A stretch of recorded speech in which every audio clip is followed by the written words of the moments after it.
இப்போ நிறைய பேஷண்ட்ஸ் வந்து கேட்குற கேள்வி என்னன்னா, எனக்கு பிசிஓஎஸ் இருக்கு, ஸோ அதனால தான் நான் கன்சீவ் ஆகலை, அதனால நான் இன்ஃபர்டைல் பேஷண்ட்டாக மாறிட்டேன்னு சொல்லிட்டு நிறைய விமன் வந்து நம்மள கேட்குறாங்க.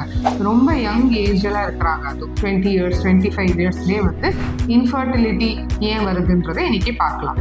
ஸோ பிசிஓஎஸ்னா பாலிசிஸ்டிக் ஓவேரியன் சிண்ட்ரோம். அது வந்து மோஸ்ட் இம்பார்ட்டன்ட் ரீசன் பிசிஓஎஸ் ஏன் வருதுன்னா லைஃப் ஸ்டைல் சேஞ்சஸ் தாங்க. நம்ம யங் ஏஜ்ல அந்த டீனேஜ்ல இருந்தே வந்துட்டு ஃபுட் ஹேபிட்ஸ், டெஃபினட்டாக ஹெல்தியான food habits, enough protein carbohydrates எடுத்துக்கணும். ரெண்டாவது வந்துட்டு எக்ஸசைஸ், இனஃப் ஹெல்தி எக்ஸசைஸ். ஒரு பேசிக் சின்ன வாக்கிங் ஆகட்டும், இல்லை ஏதாவது ஸ்போர்ட் டெவலப் பண்ணிக்கிறதாகட்டும், இல்லை டான்ஸ் பிடிச்சா டான்ஸ் ஆகிறதாகட்டும். ஸோ இந்த மாதிரி ஹெல்தியான ஆக்டிவாக இருக்கும்போது நம்மளுக்கு அந்த பிசிஓஎஸ், அதாவது ஒவேரியன் இன்ஃப்ளமேஷன், இந்த பாடியில் இருக்க இன்ஃப்ளமேஷன்லாம் குறைஞ்சு பிசிஓஎஸ் டெஃபினட்டாக நம்மளுக்கு ரெடியூஸ் ஆகி குட் குவாலிட்டியான எக்ஸ் ப்ரொடியூஸ் ஆகும்போது டெஃபினெட்லி நீங்கள் நேச்சுரலாகவே கன்சீவ் ஆகலாம். ஸோ பிசிஓஎஸ் இருக்கிறதுனால பயப்படாதீங்க.